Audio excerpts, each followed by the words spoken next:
Picture this. You walk into a fancy office on Wall Street.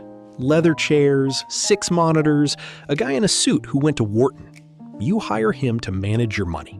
He charges you just 1% a year. Sounds tiny, right?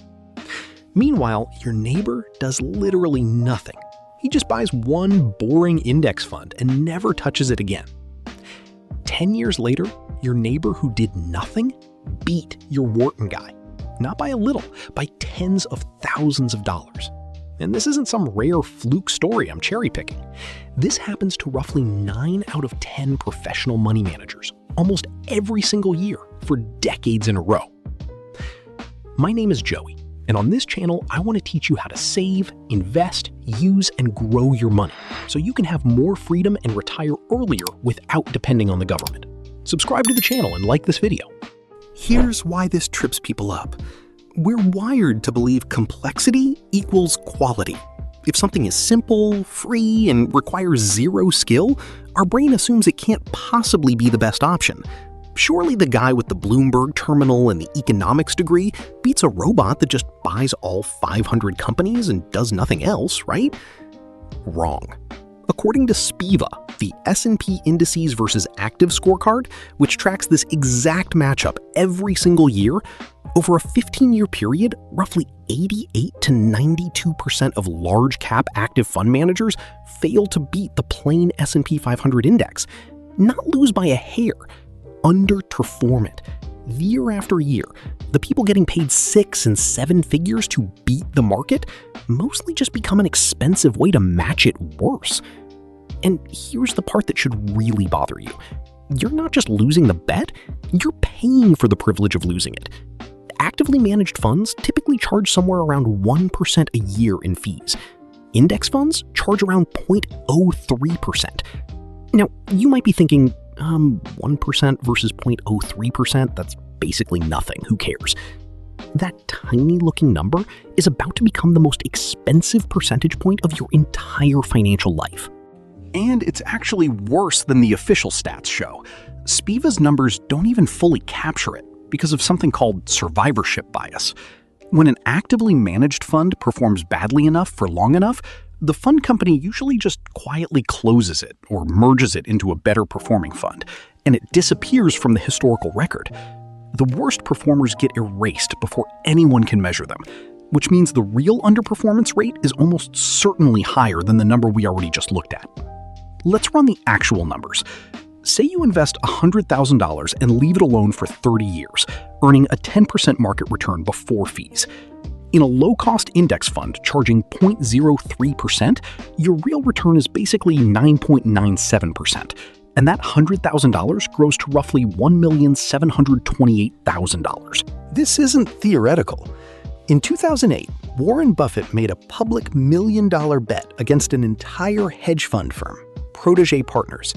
His side, a plain Vanguard S&P 500 index fund. Their side, a hand-picked basket of supposedly elite hedge funds run by some of the smartest, highest-paid people in finance. Over the next 10 years, Buffett's boring index fund returned about 125%. The hedge funds, combined, returned about 36%. Buffett won so decisively that Protégé Partners conceded the bet early. A simple index fund beat a room full of geniuses with Ivy League degrees and billion-dollar budgets. Not because index funds are magic, because owning the entire market at almost no cost is mathematically really hard to lose to, especially once you let compounding run for decades. And you don't need to hunt for some obscure fund to get this. We're talking about products like VOO, VTI, or FXAIX, funds tracking either the S&P 500 or the total US market, each with expense ratios around 0.03%, available in basically every 401k and brokerage account in America. The secret here isn't access. It's that almost nobody believes something this simple is allowed to actually work. So, if the math is this lopsided, why does anyone still pick stocks or pay for active management? Because doing nothing feels like losing control, and losing control feels dangerous, even when it's statistically the safer move. Picking a winning stock gives you a story to tell at dinner, I bought this before it took off sounds a lot more impressive than I bought the entire market and ignored it for 20 years. There's actual research on this too. Dalbar's annual investor behavior study consistently shows that the average investor earns several percentage points less per year than the market itself, almost entirely because they buy high out of excitement and sell low out of panic, trying to outsmart a system that punishes exactly that kind of activity. The financial media doesn't help.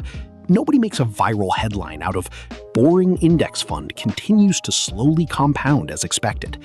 But this stock picker called the next Amazon gets millions of views, even when that same person quietly misses 10 times for every one win nobody talks about. There's also a simple overconfidence problem baked into all of us. The same way most drivers rate themselves as above average behind the wheel, most investors quietly assume they're the exception. The one person who actually beat the market, where 90% of trained professionals with better data and more time than any of us consistently fail to. So here's what actually works. First, pick one low-cost, broad market index fund, something like a total US stock market fund or an S&P 500 fund, and check that the expense ratio is under 0.1%. If it's not, you're already overpaying.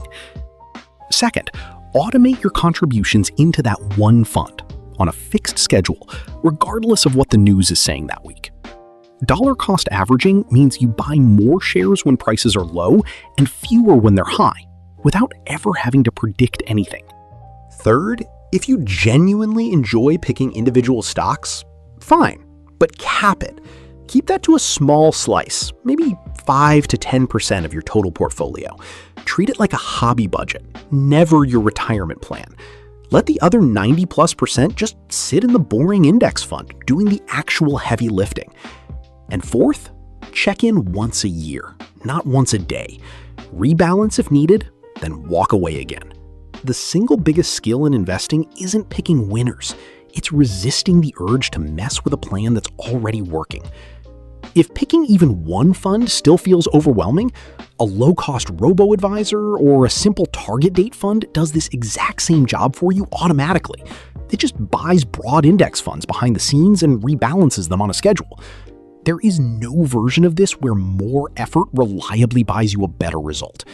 There's just less fees, more time, and getting out of your own way. If this video saved you from chasing the next hot stock tip, hit subscribe, because next week I'm showing you exactly how to build a full portfolio with just 3 index funds total. No stock picking, no guesswork, no Wharton degree required. Like this video if you're ready to let boring do the heavy lifting for once. Drop your favorite low-cost index fund ticker in the comments. I'll see you in the next one.